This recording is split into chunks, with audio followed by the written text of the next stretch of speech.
Hi everyone, this is the beginning of an assessment series, and we're going to begin with part one, which is on assessment literacy.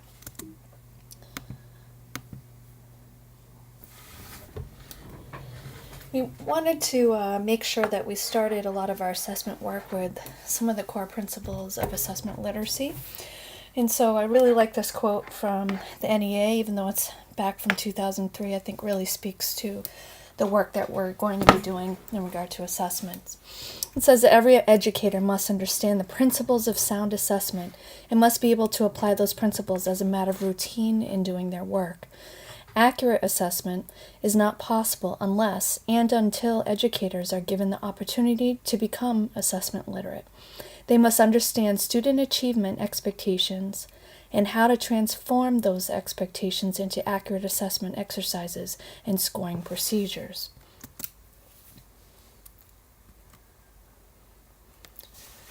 So the last couple of years we've been working on curriculum mapping in stage 1. And so we've been talking about what students should be able to know and be able to do. But now we're entering stage 2. So how do we know that they actually learned it?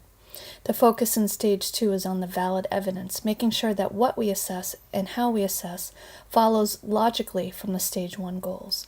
Assessing for understanding requires evidence of the student's ability to insightfully explain or interpret their learning, to show their work, and to justify or support their performance product with commentary. Assessing for understanding also requires evidence of the student's ability to apply their learning in new, varied, and realistic situations, doing the subject as opposed to merely answering pat questions. So we've talked about this image before, and in reflecting on it, when we developed our enduring understandings and essential questions, we really were focused on those big ideas. And so that transfers when we're designing our assessments. In effective assessments, we see a match between the type or format of the assessment and the needed evidence of achieving the desired results. This graphic here reveals the general relationship between assessment type and the evidence they provide for different curriculum targets. So when you're thinking of developing a new assessment, you really need to stop and think about what kind of evidence you're really looking for. So certain kind of assessments are going to appeal for looking for what students know, their knowledge and comprehension, while other types of questions and assessments will focus on how well students can think, analyze, synthesize, or evaluate. And then finally, many of our performance assessments will be focused on what students can do in their application. I really like this chart because I think, and even thinking myself back in the day in the classroom, that sometimes when I developed assessments, I think I was really developing activities as opposed to assessments, and that for many of us, we may have to keep checking ourselves to make sure that we are creating assessments like an assessor rather than an activity designer. So let's start with what an activity designer might ask when designing something. They may ask what would be fun and interesting activities on this topic, or what projects might students wish to do on this topic, what tests should I give based on the content taught, or how will I give students a grade and justify it to their parents, how well did the activities work, or how did the students do on the test. Now, if you shift over to the column about assessors are going to ask things like, what would be sufficient in revealing evidence of understanding? Or given the goals, what performance tasks must anchor the unit and focus the instructional work? Or what are the different types of evidence required by stage 1? Or against what criteria will we appropriately consider work and assess levels of quality? Did the assessments reveal and distinguish those who really understood from those who only seemed to? And am I clear on the reasons behind learner mistakes? So think about maybe a unit that you're in right now or a unit that's coming up, and ask yourself for a moment, are you designing your activities and thinking that they're assessments, or are you really thinking like an assessor? So look at those questions and reflect on that for a minute.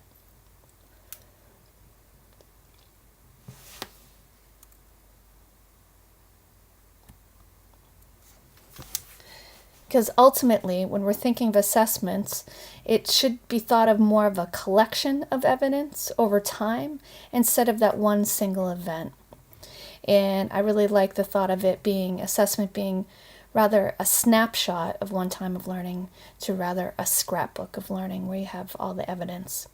And you want to think of anchoring your unit that you designed with a quality performance assessment, but then using other evidence along the way. So the evidence could include things such as informal checks of understanding, like formative assessments, or it could be tests and quizzes. It could be self-assessments where students are involved. It could be academic prompts, open-ended writing, or you would have that performance test that's anchoring the whole unit. Now, in the beginning of our assessment work, it's important that you start to learn the differences between some of the various assessment vocabulary. And I'm sure much of this is you're familiar with, but maybe not all of them. So when you think of a diagnostic assessment, that's an assessment that assesses students' strengths, weaknesses, knowledge, and skills prior to instruction. And one example of a diagnostic assessment could be, sometimes it might be some sort of pre-assessment that you might have developed, but it also could be, say, some of the reading assessments that we give our students, like DIBELS, that are diagnostic about their skills. A norm reference compares a student's performance against a national or other norm group. So an example of that would be the SAT or the ACT exams. A criterion reference measures a student's performance against a goal, a specific objective, or a standard.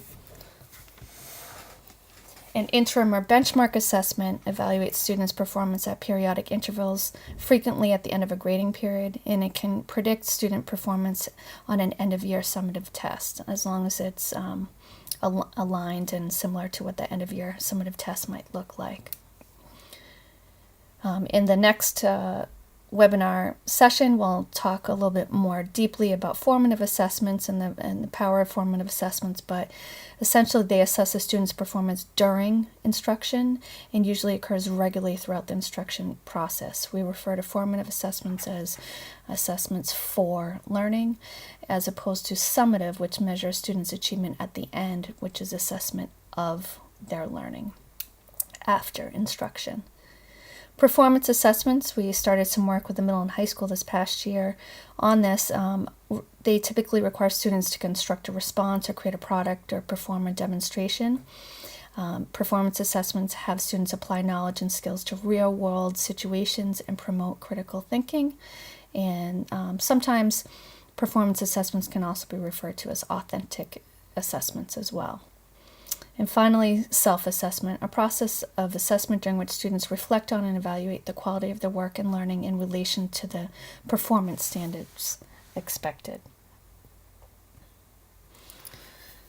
So now that we've seen some examples of types of assessments, when you set up a unit, you want to think of creating a broad assessment plan that incorporates a number of the assessments in there. So it's good to understand where the students are when you begin a unit. So where are our students? And that's where you have the pre-assessments that come in, or perhaps diagnostic assessments. Where are students going? Well, that's driven by your curriculum. So the essential questions, enduring understandings, content, and skills. And so in the middle, how do you know the students are heading in the right direction?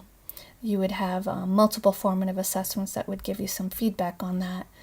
And how will students know that they're heading in the right direction would be through your assessment feedback from the formative assessments, quality feedback, as well as their own self-assessments or peer assessments. And then how will you know that the students have arrived? Well, that would be from the summative assessments or performance tasks or other end-of-unit assessments that you would create.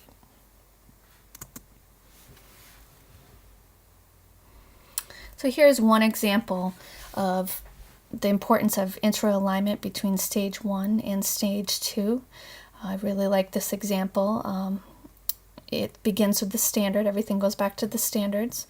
So in this one, the students will use a variety of intellectual skills to demonstrate their understanding of the major ideas and historical background of immigration policies. For that unit, the enduring understanding is the U.S. continues to debate the benefits and risks of immigration. An essential question: who should be allowed into the U.S.? Content: immigration policies, quotas, open door. Skills: debate the controversial issue of immigration, quotas versus open door policy. So then you enter the assessment, and that's stage 2.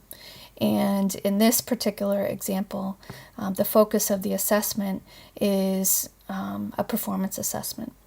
So your goal is to promote an open door policy for immigration. Your role is as a member of Congress, and your target audience is the House of Representatives. You need to convince them that the restrictive immigration legislation should be repealed. So you can clearly see how it all begins with a standard and that alignment between all of the elements of stage 1 into stage 2. This next example was actually pulled from one of our own units that we've done here in district, and it relates to the process of evolution by natural selection. And so that's the key component of the standard. And I'm going to kind of jump down here, but we have essential question: how and why do populations evolve through time? And we're talking about in content, change in environment can lead to natural selection, evolution. And then some of the skills, it's focusing on explaining and writing the role of the environment and how they play in this process. And one of the assessments that was listed was a formative. They listed it as formative, a performance assessment because it was a lab assignment. And within, they provided a short descriptor where it describes how students create model birds from straws, and they throw and modify according to random variables in order to end up with the bird that flies farther from when they started to illustrate the role of natural selection. And so if you think of the last two or your own learning goals in a unit coming up, you need to pause and think about what does that learning goal imply for the type of assessment that I might want to create. And so if your learning goals are really focused in an assessment on the content, which are the nouns, and leading to understandings, then that kind of assessment is going to look a little bit different from an assessment that's really focused on the process or the verbs that often will lead to task and prompt ideas. So I'm going to end with one example of what this might look like in a process, and that will conclude this session. So if we look at what do understandings in this example imply for assessment. So if you look on the left, if the desired result is for the learners to, and in this example, it's analyze the causes and effects of major events of the Civil War and Reconstruction, including slavery. Then you need evidence of the student's ability to apply. So think about what applications would enable us to infer students' understanding of what they learned, and what kind of performance and products, if done well, would provide valid ways of distinguishing between understanding and mere recall. So some examples that need to include things like a prompt: in what ways is the Civil War still being fought today? Or a task: develop a museum display on the key causes of the Civil War and historical and present day effects.